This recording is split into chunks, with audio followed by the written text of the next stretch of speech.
Welcome back to Bennock's Garage. Today we are freezing our butts off because it's 30 degrees outside, and we are replacing a water pump on a 2013 Chrysler 200 with the V6 in it, the 3.6 liter V6. And I'm wondering if it's going to be easier to get through the bottom, take the wheel off, or removing the upper motor mount. I'm going to put it up in the air. I also got to change the oil while I'm at it. And take that tire off just to see if it's easier to get to underneath than it would be up top. Follow along. Alright, taking off your tire. In this little panel, you have a number 10 right here. And all the way in the back, behind this flap, in the back corner, you have another 10 that's extremely hard to get to, and one little push-in clip.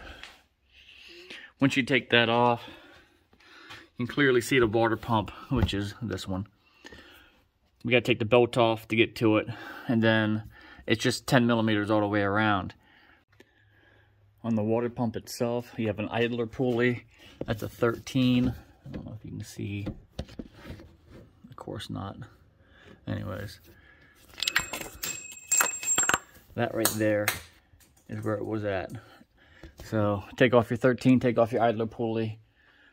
Unfortunately, you do have to take your upper motor mount off to pull your water pump. Didn't expect that, but it looks like that's what you have to do. I would say you do have to take out the upper motor mount to get to the water pump from up top. I thought maybe you can just loosen it up, just get it loose enough where you can pull it out. You really can't do that. It needs to come completely off.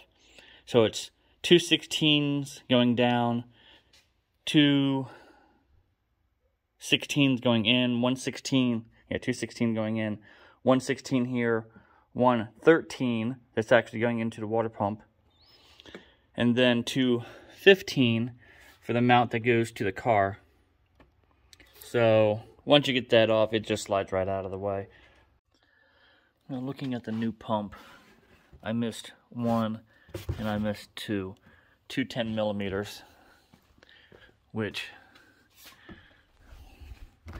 you can see is, there's 1. And the second one is going to be behind all this over there in that corner. So I just got to take out them 2 and it's ready to come out. Once you get all that done, take a little pry bar in there and there it is. Popped right off. That easy. Unfortunately, you're going to have to use a 27 millimeter, I think that's 27. Yeah, 27 millimeter socket to take off your bottom crank pulley dampener, just to take off the water pump. It's not allowing me to turn it sideways. You can see the old one compared to the new one. They're identical. I just gotta put the new gasket on the new one and put it back in. It was easy enough to get the crank pulley off. I thought it was gonna fight me a whole lot more, but it really didn't. So I'll put the water pump back on, crank pulley back on, and away we go. So it goes back on in the reverse order that it came off. Everything's pretty easy to get to, pretty self-explanatory which bolt holes, which bolts goes in which holes. Some are long, some are short. Don't forget to put back your idler pulley, and yeah. Now I am going to use the arm to pick up the engine a little bit to get it to reset, Or if you're using it on the ground, you don't have an arm, you can use a jack. Take a piece of wood, flatten it out on here so the jack doesn't press up on an oil pan, and you can push it up that way. Completely up to you.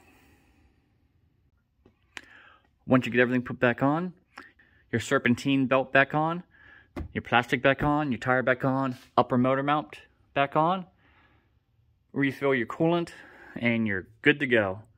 It's that easy. It takes about an hour and a half to 2 hours